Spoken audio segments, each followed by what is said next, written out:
ሰላም ሰላም ውድ ተመልካቾቼ በዛሬው ዕለት ደግሞ በቀጣይ ክፍል ይዤላችሁ መጥቻለሁ። ይሄንን ምርጥ ፊልም አሁን ተከታተሉት። ወደ ታሪኩ እንግባ። ሴዳ ወደ ኋላ በመተራመደበት ጊዜ ተንሻረተትና ጭንቅላቷን ድንጋይ መቷት ወደ ውሃ የወደቀችው። በዛም ሰዓት ነበር ሴዳን ለማዳን ሜሞ ወደ ውሃ ዘሎ ለማትረፍ ይሞከረው። የሴዳ እናት ልጇ ሴዳ ለምን አብራቸው እንዳልመጣችና የት እንዳለች ጓደኞቿን ትጠይቃለች። ጓደኞቿም አብራቸው እንዳልመጣችና ከሜሞ ጋር አብራ እየተጫወተች መሆኑን ይገልጽሏታል። የሴዳ አባትም ይህን እንደሰማ ቀጥታ ወደ እነሱ ያመራል። ሜሞም ሴዳን በህይወት ለማትረፍ ሲል ብዙ ይጥራል። ነገር ግን ሴዳ አስቀድማ ሞታ ስለነበር ምንም ሊያደርግላት አልቻለም ነበር። ኮማንደርና ፖሊሶች ተሰባስበው ወደ ስፍራው ሲደርሱ ያጋጠማቸው ነገር እንዳሰባቸው አልነበረም። ምክንያቱም እዛ ስፍራ ላይ ሲደርሱ ሴዳ ሞታ ስለነበር የገደላት ሜሞ ነው ብለው ስላሰቡ ነበር። ፖሊሶችም ሜሞን ወደ ጣቢያ በመውሰድ ቃሉን ለመቀበል ብዙ ያሰቃዩታል። ሜሞም ሴዳን እንዳልገደላትና ድንጋይ አደናቅፏት እንደወደቀች ለፖሊሶች ለማስረዳት ቢሞክርም ፖሊሶች ምንም ሊረዱት አልቻሉም ነበር። የሜሞ እናትም ወደ ውስጥ እንዲያስገቧትና ልጇ ሜሞ እንደዚህ አይነት ተግባር እንደማይፈጽም ብትነግራቸው ምንም አይነት ምክንያት ሊቀበሏት አልቻሉም ነበር። ሜሞንም ከመረመሩት በኋላ ወደ እስር ቤት ለመውሰድ በመኪና ይጭኑታል። ኦባን ሜሞን እንዳይወስዱት በማለት ፊት ለፊት ተቆመና አላስኬድም ትላለች።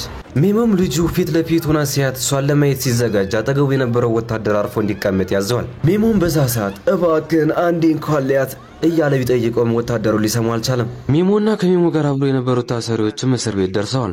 ሜሞም በእስር ቤት እያለ የእስር ቤቱ አለቃ ለምን ተጫዋለህ በሚል ሳቢያ ፊቱን በጥፊ መተዋል። የፖሊሶቹ አለቃ ሜሞን በጥፊ መምታት ብቻ ያረከው አይመስልም፣ ደጋግሞ በእግሩ በእርግጫ ይደበደበዋል። እነ ሜሞም ወደ እስር ቤት ከገቡ በኋላ የለበሱትን ልብስ አውልቀው የእስር ቤቱን መለያ ዩኒፎርም እንዲለብሱ ይገደዳሉ። በሌላ ትዕይንት እንደምንመለከተው ከሆነ ኦባ አምልጦ ወደ ሸሸው ወታደር ትሄዳለች። ኦባም ወታደሩን አካባቢው ላይ ነበርከው የተፈጠረው ነገር በሙሉ ብላ ተጠይቀዋለች። ወታደሩ ማደገው ሲፈጠር በዛ እንደነበረና ሜሞ ሴዳ እንዳልገደላት ለኦባ ይነግራታል። ኦባም ይህን ነገር በደስታ ለአያቷ ለመናገር ወደ ቤቷ ትሄዳለች።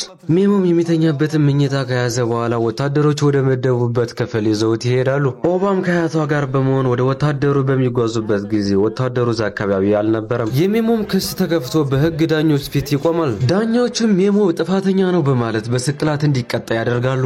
ስቅላቱም እስኪከናወን ድረስ ወደ እስር ቤት ይመልሱታል። ኦባም አባቷን ለመገናኘት ደግሞ ወደ እስር ቤቱ ታመራለች። ሜሞም ኦባም በሚገናኝበት ጊዜ ወታደሮቹ መጥተው እንደገና ወደ ክፍሉ ያስገቡታል።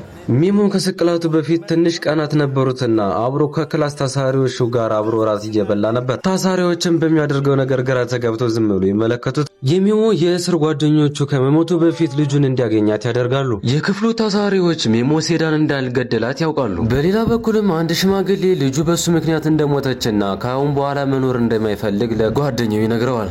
የኦባ አያትም ነገር መቋቋም ስላቃታት ከዚህ ዓለም በሞት ትለያለች። የኦባ አያት ከሞተች በኋላ ኦባ ከአስተማሪዋ ጋር ነበር የቆየችው። በሌላ ትዕይንት እንደምንመለከተው አምልጦ የነበረው ወታደር ወደ ኮማንደሩ በመሄድ ቃሉን ይሰጣል። ወታደሩም በስፍራው እንደነበረና ሜሞ ልጁን እንዳልገደለበት ይነግረዋል። ኮማንደሩም ወታደሩ የተናገረው ንግግር ማመን የፈለገ አይመስልም፣ እናም ይገለዋል። ቀጣዩ ትዕይንት እንደሚያስመለክተው ሜሞ ቤተሰቦቹንና የእስር ጓደኞችን እየተሰናበተ ያሳየናል። አሁን ላይ ሁሉም ነገር አልቆ ሜሞ የእስር ጓደኞችን ከተሰናበተ በኋላ ስቅላቱ ወደሚፈጸምበት ቦታ ይዘውት እየሄዱ ነው።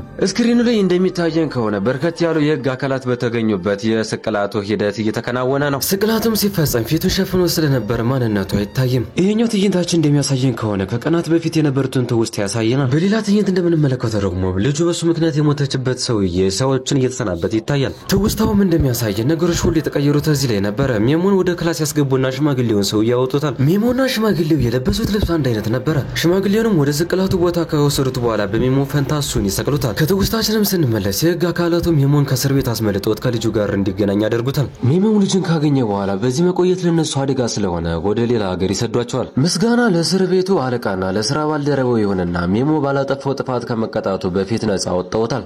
ሜሞና ኦባን ፖሊሶችን ከተሰናበቱ በኋላ በመርከብ በመሳፈር ከሀገሪቱ ይወጣሉ። ፊልሙም ኦባ ከትውስቶቿ ስትመለስ አሳይቶን ያበቃል። የዛሬው ፊልማችን በዚህ ተጠናቀቀ። በሌላ ጊዜ ደግሞ ምርጥ ፊልሞችን ይዤላችሁ እመጣለሁኝ። እስከዛው ግን ላይክ እና ሰብስክራይብ እንዳይቀር። ይመቻችሁ።